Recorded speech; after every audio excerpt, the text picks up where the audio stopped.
The council chamber stretched vast and imposing, built from materials that seemed to absorb light rather than reflect it. 12 species sat in their designated positions, arranged in a perfect circle around the center platform where Ambassador Elena Vasquez stood alone. Her blue diplomatic uniform felt suddenly thin and inadequate under the weight of so many alien eyes watching her every movement. The Vexthar Prime speaker rose first. Its crystalline body refracted the dim light into rainbow patterns across the dark walls. When it spoke, the translator device rendered its frequency vibrations into words that echoed through the chamber with an authority built over 3,000 years of galactic dominance. We convene today to address the human question, the Vexthar announced. In the 50 years since first contact, humanity has established 73 colony worlds. They have built military installations on 42 of these colonies. Their fleet has grown from 12 vessels to over 800. Their behavior demonstrates a pattern we cannot ignore. Elena felt her heart pounding but kept her face neutral. She had prepared for this moment, though she had hoped it would never come. The signs had been there for months. Closed sessions she wasn't invited to. Communications that went unanswered. Trade agreements that stalled without explanation. A Mindari delegate spoke next, its voice entering directly into the minds of everyone present. The telepathic species rarely used verbal communication, and when they projected thoughts, it carried an uncomfortable intimacy. We have observed humanity's psychological patterns. They are aggressive, territorial, and dangerously creative. They do not respect the established order. They question everything. They push boundaries we set for good reason. We push boundaries because we seek to understand, Elena interjected, her voice steady, despite the fear crawling up her spine. We question because blind acceptance leads to stagnation. Everything we've done has been in accordance with the colonial treaties we signed. The Sevkoth ambassador, an ancient creature that resembled a mass of dark tentacles surrounding a glowing core, shifted in its suspension field. The treaties assume good faith. They assume members will grow slowly, carefully, with respect for established powers. Humanity treats the galaxy like an empty playground.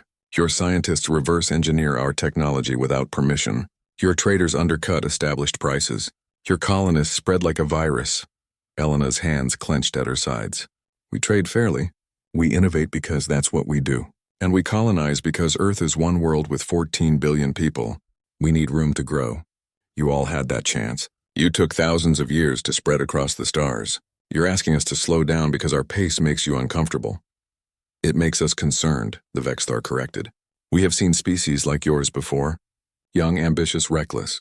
They always cause chaos. They always bring conflict. Sometimes they destroy themselves. Sometimes they threaten others. We cannot risk either outcome. The chamber fell silent.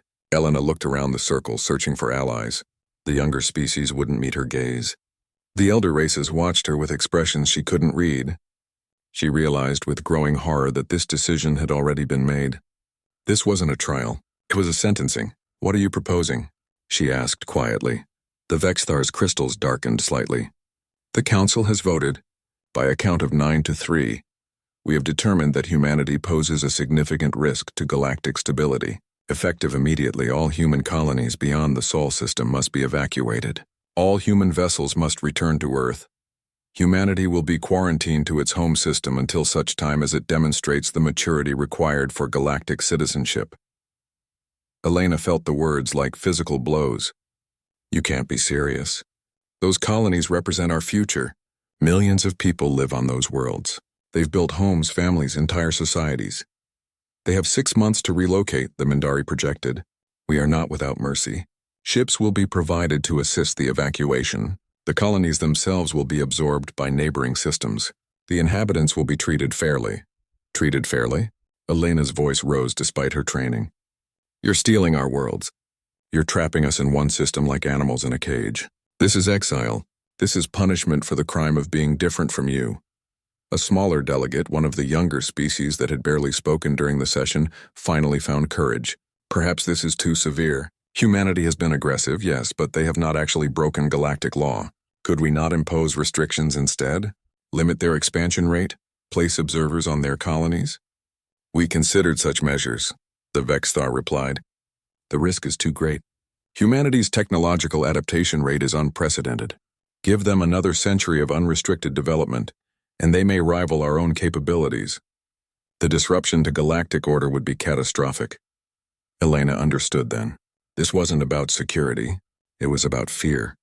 The old powers saw humanity's rapid advancement as a threat to their comfortable hierarchy. They had ruled the galaxy for millennia, and the idea of a young species catching up in mere centuries terrified them. So that's it, she said bitterly. You're not afraid we'll destroy ourselves. You're afraid we'll challenge you. The Sevkoth's tentacles writhed. We are afraid of change. Change brings chaos. Chaos brings suffering. We have maintained peace for over 2,000 years by ensuring stability. You threaten that stability.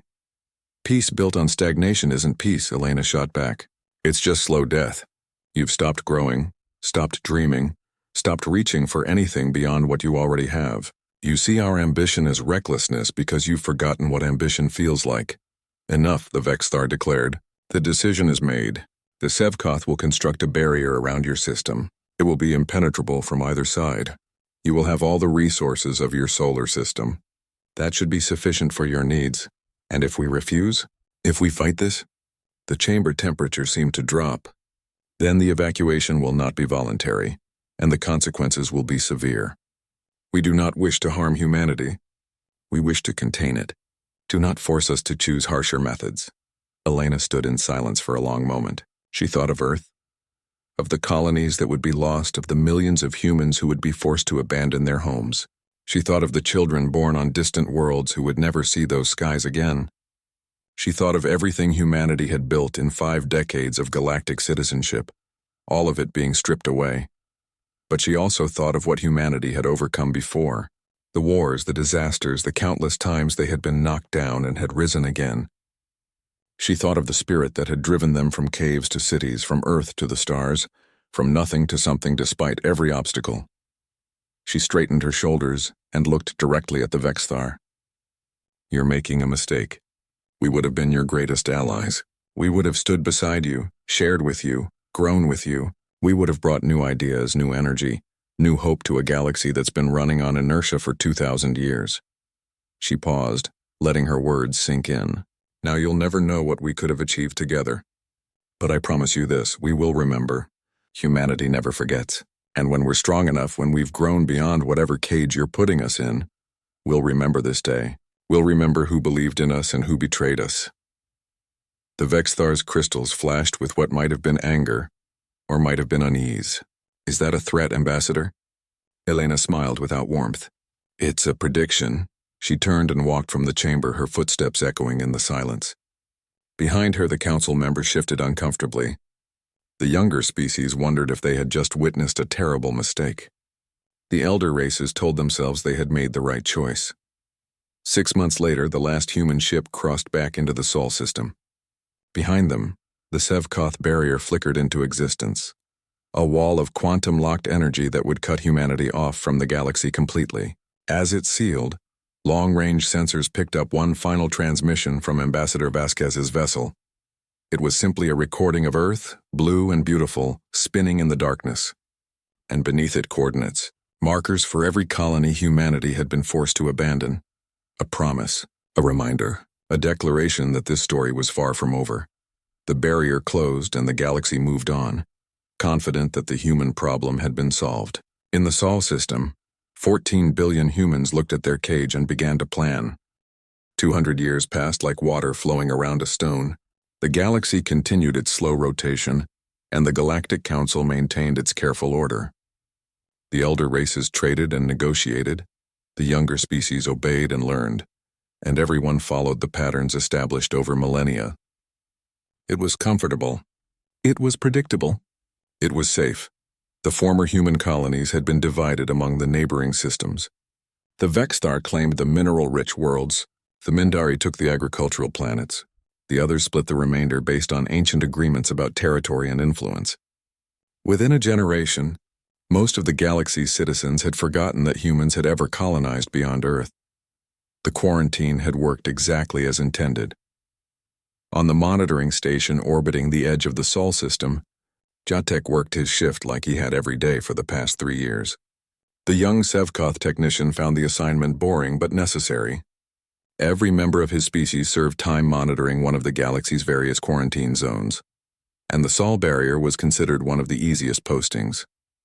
Nothing ever happened. The automated systems did all the real work. His job was simply to review the daily reports and confirm that everything remained stable. The barrier itself was a masterpiece of Sevkoth engineering.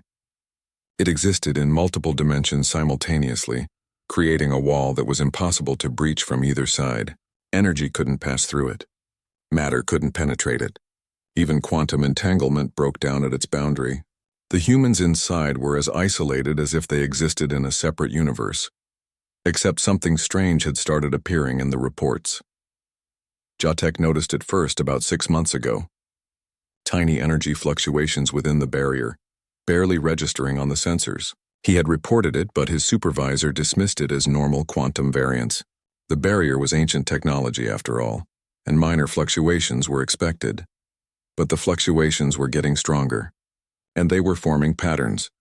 Jotek pulled up the data from the last 100 days and ran it through his analysis program. The patterns became clear when viewed over time. Pulses of energy, rhythmic and deliberate, emanating from somewhere deep within the Sol system. They weren't random.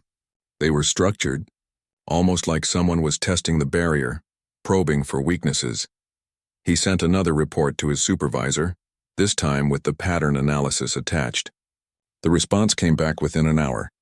Barrier integrity remains at 100%. Energy signatures are within acceptable parameters. No action required. Stop wasting resources on unnecessary analysis. Jotek sat back in his workstation, his tentacles curling with frustration. He wasn't imagining this. Something was happening inside the Sol system. Something the automated systems weren't designed to recognize because it shouldn't be possible.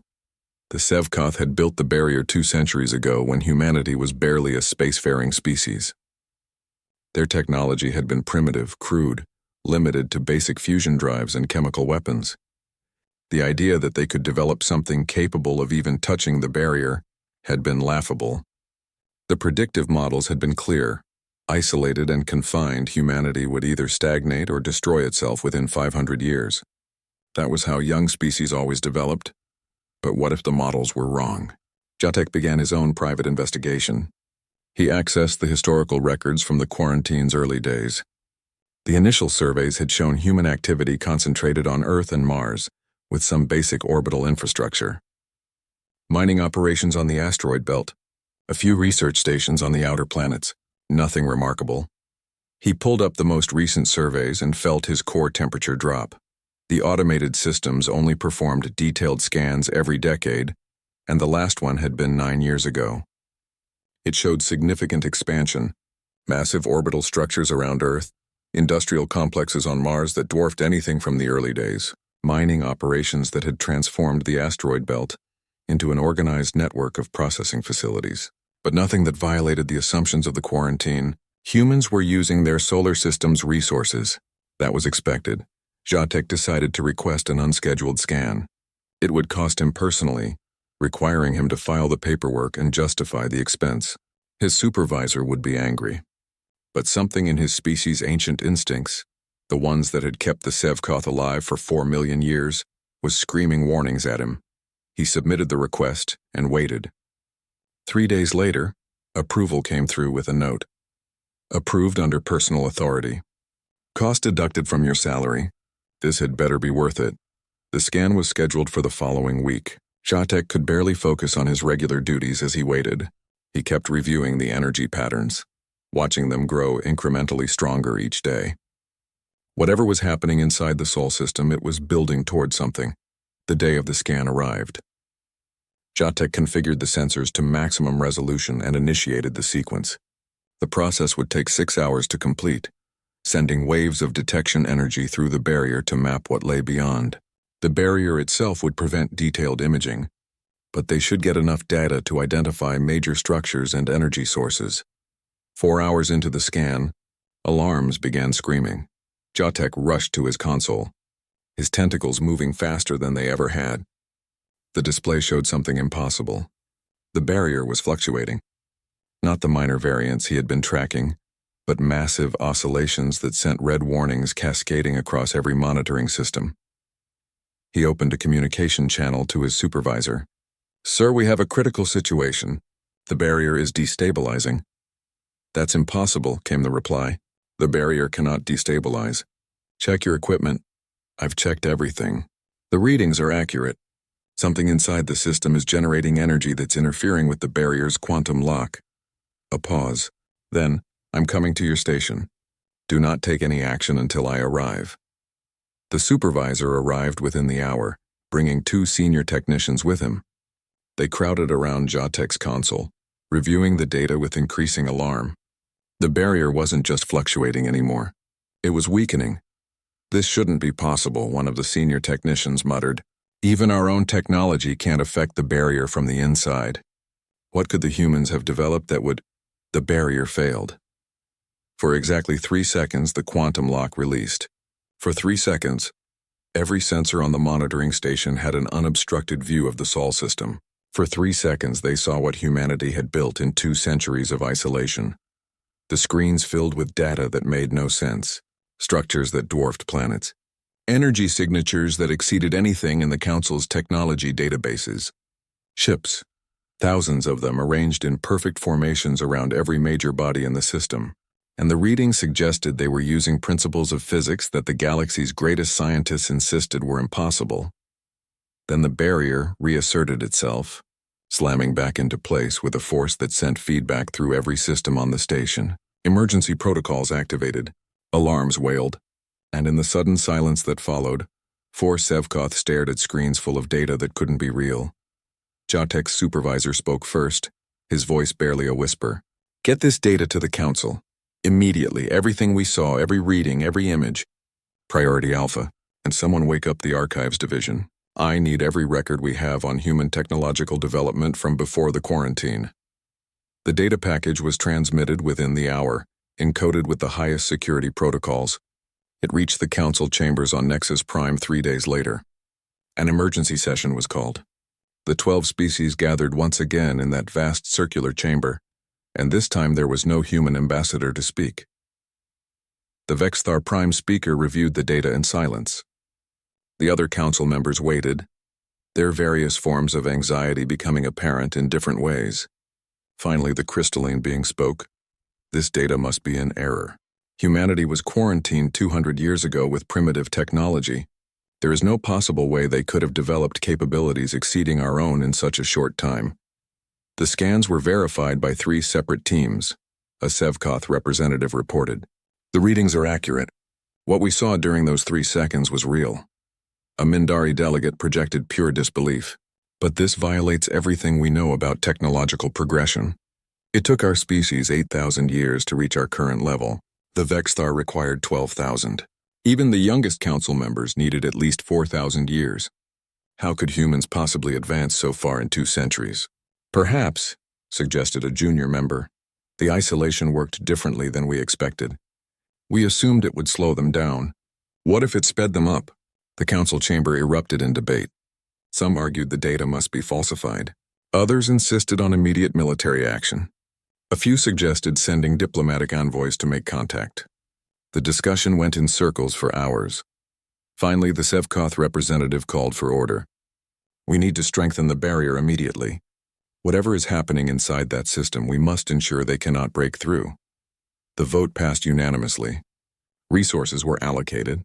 Engineering teams were dispatched. The barrier around Sol would be reinforced to 10 times its current strength. The barrier didn't flicker this time. It didn't fade or weaken or give warning. One moment it existed, a wall of quantum-locked energy that had contained humanity for 2 centuries. The next moment it simply ceased to be, shattered into dissipating particles by forces the galaxy had never witnessed. The human fleet emerged like dawn, breaking over a dark world. 10,000 vessels poured through the gap, spreading out in perfect formation, each ship a masterpiece of engineering that made Council technology look primitive by comparison.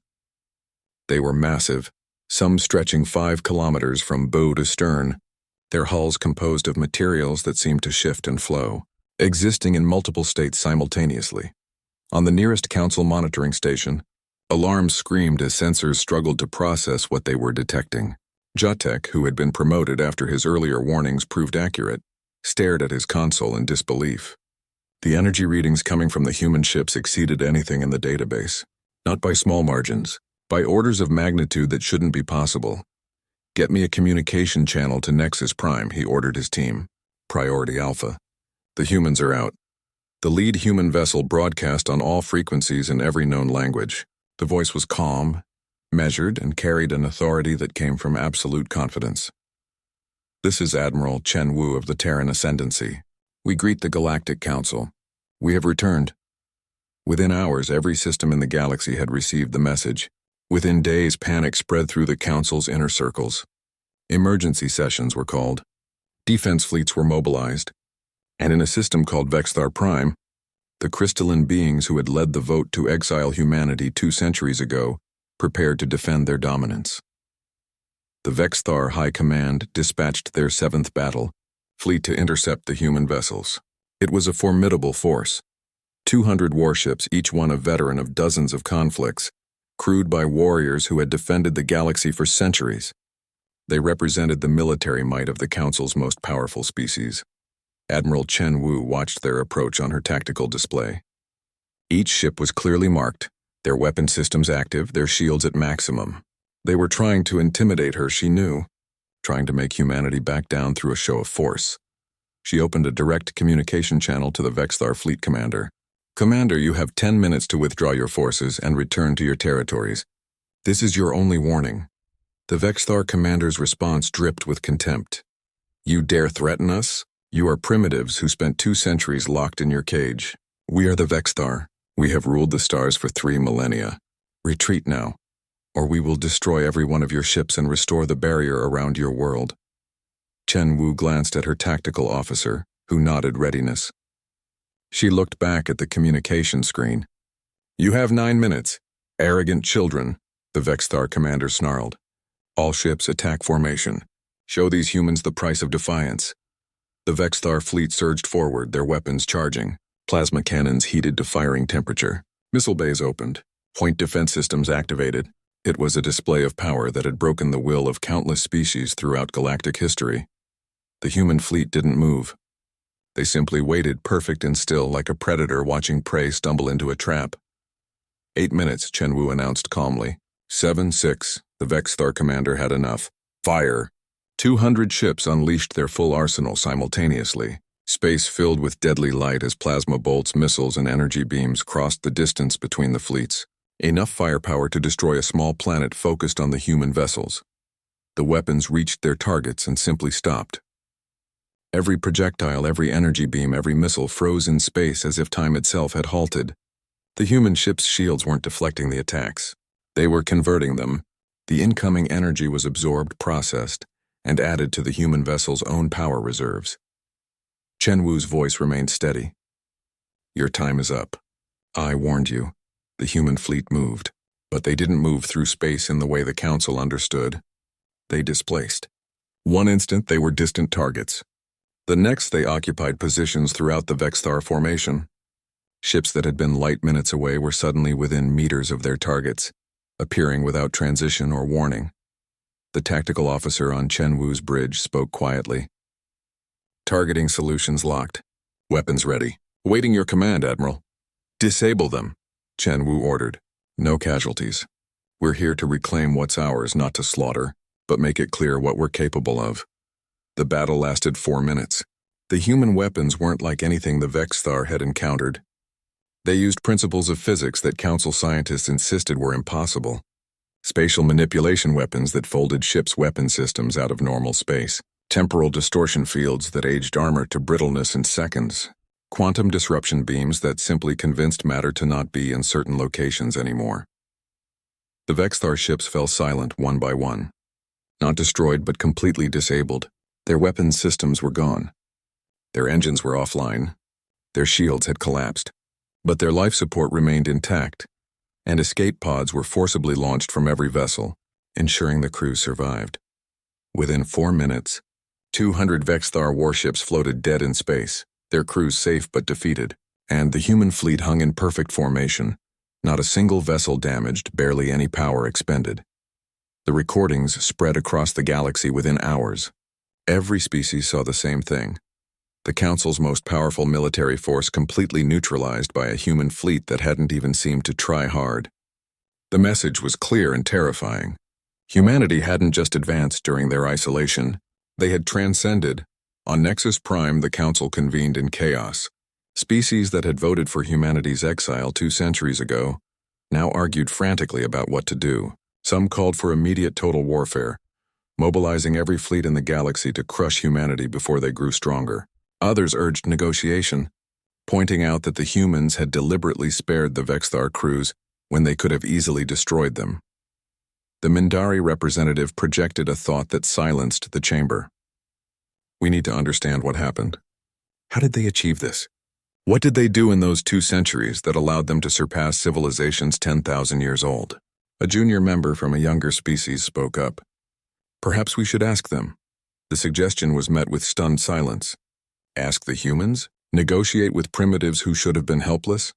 The very idea seemed to undermine everything the Council believed about its own superiority.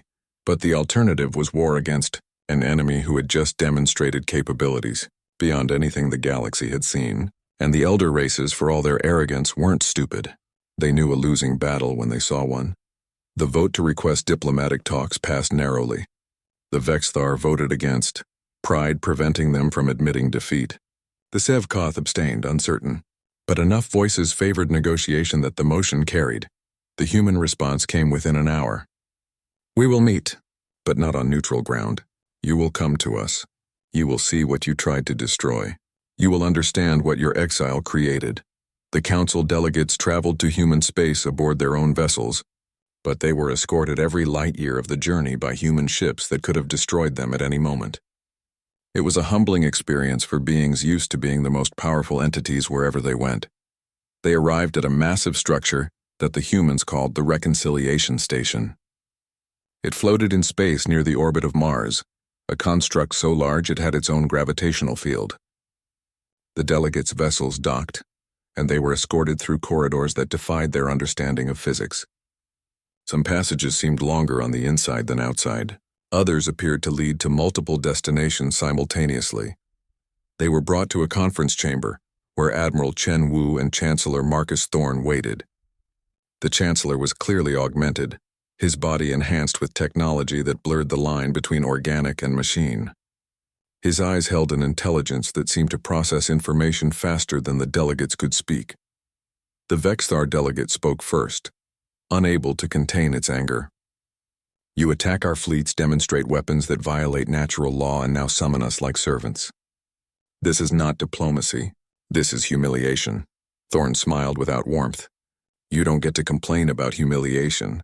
You locked us in a cage for 200 years because you were afraid of what we might become. You stole our colonies. You branded us too dangerous for civilization, and you expected us to simply accept it. So yes, you're being humiliated. You're being shown exactly what your fear and arrogance created. A younger species delegate, showing more courage than the elders, asked the question they all wanted answered. How did you do it? How did you advance so far so fast? Thorne leaned forward. You want to know our secret? It's simple. You united us. Every human, every nation, every ideology that might have kept us divided became meaningless the moment you exiled us. You gave us a common enemy. You gave us a common purpose. You gave us a reason to be better. He gestured to a holographic display that appeared above the table. You expected us to fight among ourselves? But why would we? The negotiations aboard the Reconciliation Station stretched across 3 weeks. During that time, the galaxy watched and waited. Human fleets positioned themselves near every former colony, making their intentions clear without firing a shot. Council forces mobilized, but slowly, hesitantly. No one wanted to be the first to trigger a war that might end civilization as they knew it. Chancellor Thorne stood in his private quarters, looking out at Mars through a viewport that seemed to show the planet from multiple angles simultaneously. The terraformed world glowed green and blue, a testament to what humanity had achieved in isolation. Behind him, Admiral Chen Wu reviewed tactical displays, tracking every Council ship movement within 100 light-years. The Vexthar are being stubborn, Chen Wu reported. They're still insisting they won't surrender any territory. Pride won't let them. pride is going to cost them everything, Thorn replied without turning. What about the others? The Mindari are pragmatic. They're willing to negotiate. Several of the younger species have already agreed to peaceful transitions. They're more afraid of us than loyal to the Council. Chen Wu paused. We could end this quickly. One demonstration. Show them what the quantum displacement drive can really do. Thorn shook his head. We're not here to be conquerors. We're here to reclaim what was stolen and ensure it never happens again. Terror will win battles, but it won't build the galaxy we want. And what galaxy do we want? One where power comes from innovation, not age. Where species aren't judged by how long they've been around, but by what they contribute. Where a young species can rise based on merit, without being crushed by ancient powers afraid of change. A communication alert interrupted them. Thorn accepted it, and a holographic image of the Sevkoth delegation leader appeared. Chancellor Thorn, we wish to speak privately. Thorn glanced at Chen Wu, who nodded and left the room. Once they were alone, Thorn addressed the Sevkoth. You have my attention. We were among those who voted for your exile, the alien said, its tentacles curling with what Thorn had learned to recognize as regret. We believed the predictive models. We thought isolation would lead to your stagnation or self-destruction. We were wrong. Yes, you were. We wish to understand how, not for military purposes, for knowledge. The Sevkoth have existed for 4 million years. In all that time, we have never seen a species advance as you have. What changed? What made it possible? Thorn considered the question carefully. The Sevkoth were ancient, but they were also scholars. They genuinely wanted to understand, not just to fear or oppose. You want the truth? We stopped competing and started collaborating. On Earth, before the exile, we were divided into hundreds of nations, thousands of factions, millions of competing interests. Everyone wanted to be first, to be best, to have the advantage. It made us creative, yes, but it also made us wasteful. He pulled up data displays showing humanity's transformation. The exile changed everything. Suddenly, national borders didn't matter. Corporate competition didn't matter. Ideological differences didn't matter. We had one goal: survive and grow strong enough to never be helpless again. Every scientist, every engineer, every thinker worked together. No patents, no secrets, no hoarding of knowledge. We shared everything. The Sevkoth's core pulsed with interest. But how did you advance so quickly? Collaboration alone cannot explain it. No, it can't, Thorn agreed. The real answer is that we questioned everything. Your species, all the council races, you built your technology over thousands of years. Each generation added to what came before, but no one questioned the fundamental assumptions. You knew certain things were impossible because your greatest minds proved it millennia ago. Why waste time checking their work? And you did check it? We had to. We didn't have thousands of years. We had to find shortcuts, new approaches, radical solutions. We discovered that many of the things your scientists proved impossible were only impossible using the methods they tried. Different approaches yielded different results. Thorn smiled. Your ancestors were brilliant, but they weren't infallible. They just established a system where no one dared question them. The Sevkoth was silent for a long moment. You are saying we became stagnant, that our age became our weakness. Your stability became your prison, Thorn corrected. For millions of years, things worked a certain way. Change was dangerous because it disrupted the order, so you stopped changing. You maintained, you preserved, but you didn't grow. And now you have surpassed us in some ways, yes. In others, you have wisdom we lack. The Sevkoth have maintained peace for millions of years. That's not nothing. We could learn from you if you're willing to teach. But you have to be willing to learn from us too. The alien's tentacles shifted in a gesture Thorn couldn't interpret. What are your terms for the colonies? Simple, peaceful withdrawal. Anyone living on those worlds who wants to stay can stay under human governance. Anyone who wants to leave will be transported to council worlds with full compensation for property losses. No violence, no forced relocation. We're not the Vexthar. We don't believe in punishment through exile. The words hit their mark. The Sevkoth's glow dimmed slightly. You shame us with our own actions. I'm showing you a better way. The council has ruled through hierarchy and fear for too long. Species stay in line because they're afraid of the elder races. They don't innovate because innovation threatens the established order. They don't grow because growth means challenging the ancient powers. Thorn leaned forward. We want to change that. Build a new system where species rise based on what they achieve, not how old they are. Where young civilizations can reach their potential Without being caged by ancient fears, the Council can be part of that future, but only if you're willing to accept that your age doesn't grant you the right to rule. Another long pause.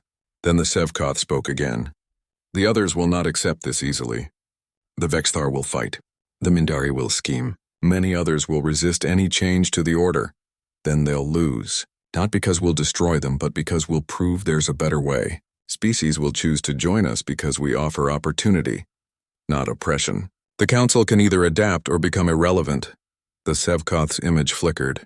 I will present your terms to my people, but I cannot promise they will accept. I'm not asking for promises.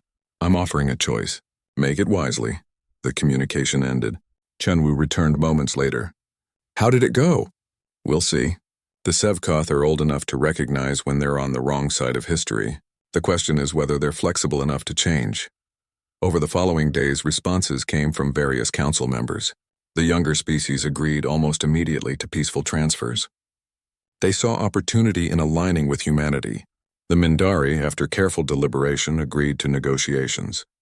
They had read human minds during the conference and recognized that Thorn meant what he said about not seeking conquest. The Vexthar refused. Pride in 3 millennia of dominance wouldn't let them bend. They issued an ultimatum. Humanity would retreat beyond the Sol system, or face the full might of the Council's combined fleets. Thorn called a meeting of his senior staff. Military commanders, scientists, diplomats, and advisors filled the conference room.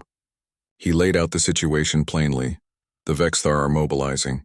They're calling on old alliances, promising other species protection if they join the fight against us. Some will follow them out of fear or loyalty. We're looking at the possibility of a galactic war. Admiral Chenwu pulled up force projections. Our intelligence suggests they can muster approximately 40,000 vessels if they achieve full mobilization. That's 4 times our current fleet strength. Murmurs ran through the room. Thorn raised a hand for silence. Numbers aren't everything. Quality matters. Technology matters. But more importantly, purpose matters. They're fighting to maintain an old order. We're fighting for the right to exist without chains. That difference will decide this war. A young officer spoke up. Sir, are we certain war is necessary? Can't we just demonstrate our superiority again? We could, Thorn acknowledged. But then what? They retreat, rebuild, and attack again in 50 years? Or we crush them so completely that we become the tyrants we're fighting against? No, if war comes, it needs to end decisively, but not brutally. We need to break their military power while preserving their civilization. How do we do that? Chenwu smiled. By being faster, smarter, and more precise than they can comprehend. We don't need to destroy 40,000 ships. We just need to make them irrelevant. Thorn nodded. Admiral Chenwu will explain the strategy. But first I want everyone to understand something. We didn't spend 2 centuries building weapons to conquer the galaxy.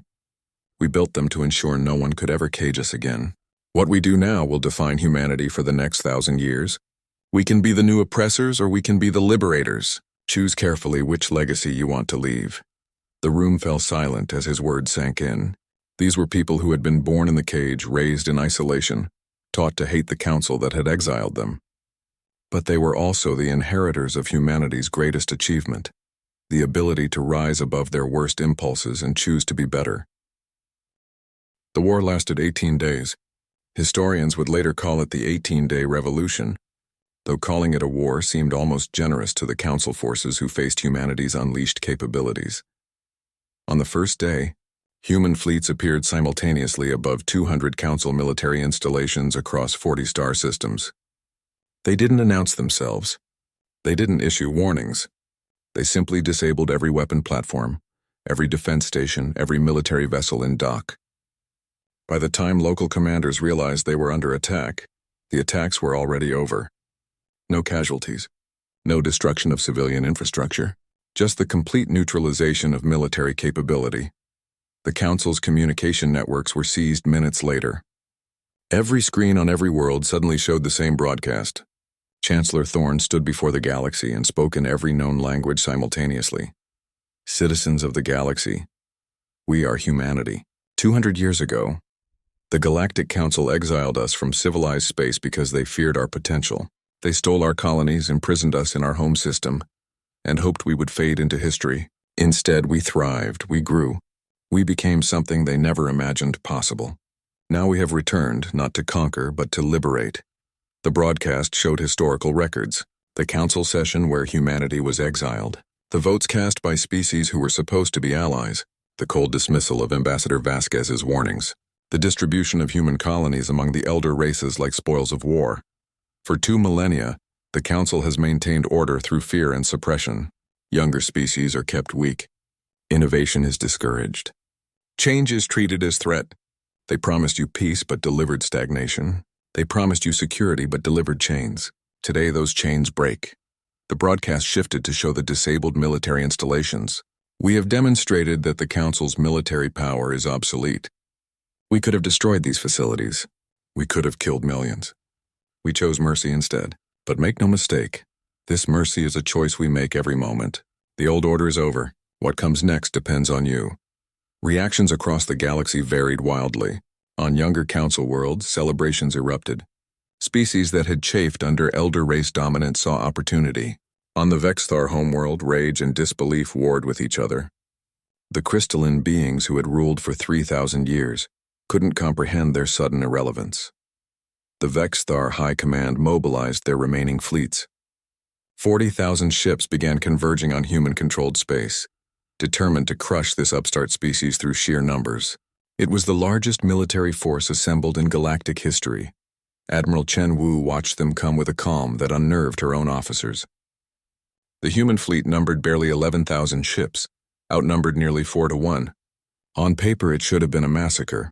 They're using traditional formation patterns, her tactical officer reported. Massed formations designed to overwhelm through concentrated firepower. They haven't adapted to our displacement capabilities.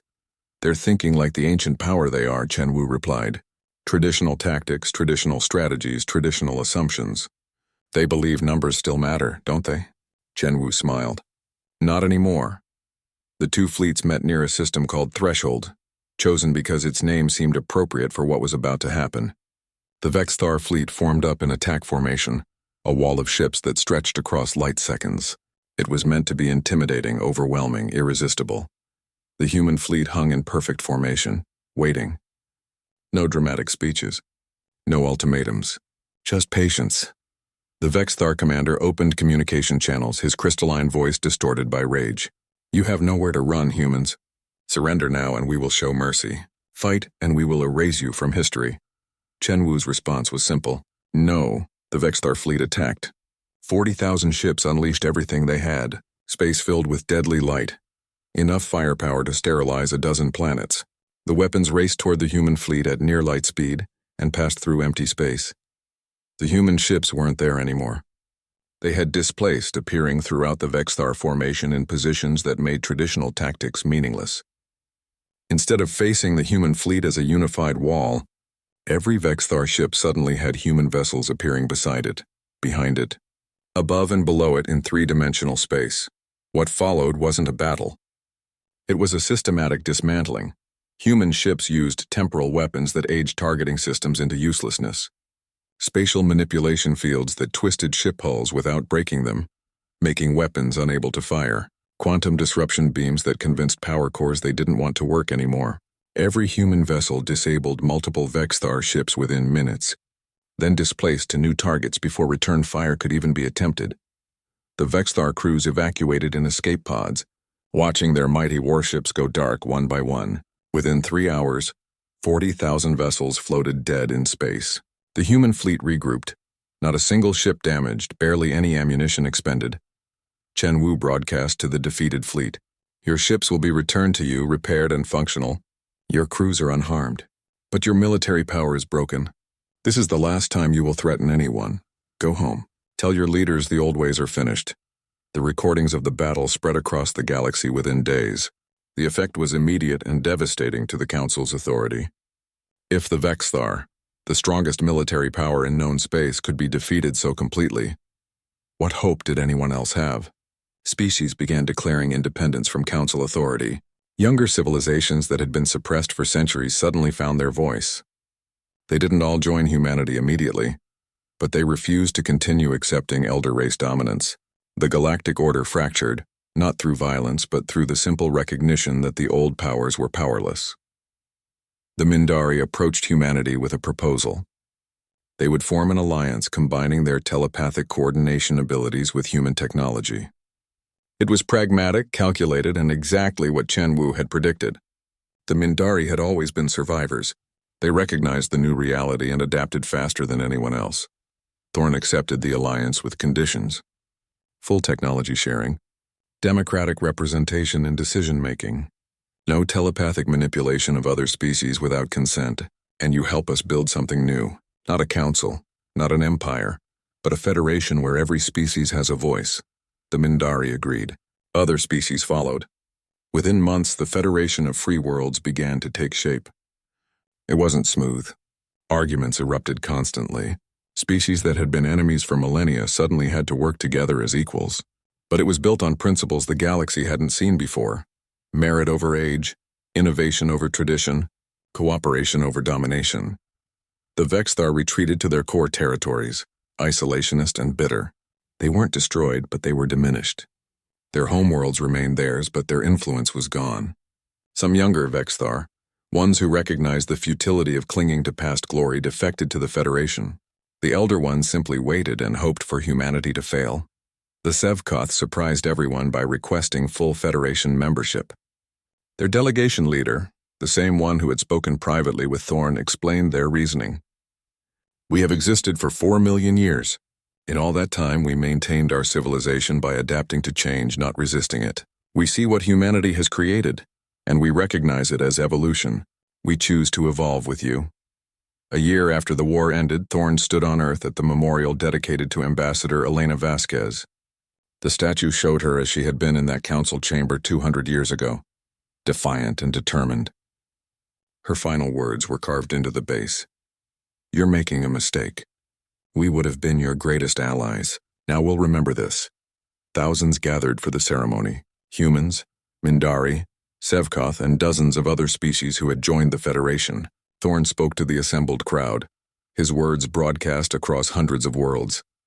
200 years ago, the Council tried to cage humanity because they feared what we might become. They thought isolation would break us. Instead, it forged us. They thought exile would end our story. Instead, it began the greatest chapter humanity has ever known. He gestured to the crowd. But this isn't just humanity's story anymore. It's yours too. Every species here represents a choice. A choice to believe that the future can be better than the past. A choice to work together instead of fearing each other. A choice to build instead of merely preserve. Ambassador Vasquez told the Council we would remember, and we have, but we choose to remember the lesson, not just the pain. We remember that fear and pride lead to stagnation. We remember that caging others makes us all prisoners. We remember that our strength comes not from dominating others, but from lifting each other up. The crowd erupted in approval. Different species expressed it differently. Crystalline beings flashing with light. Telepaths projecting waves of agreement. Others cheering in voices that ranged across frequencies humans couldn't naturally hear. It was chaos and harmony simultaneously. Later, in his private office overlooking the restored Pacific Ocean, Thorn reviewed reports from across Federation space. Human colonies were being re-established on the worlds that had been stolen.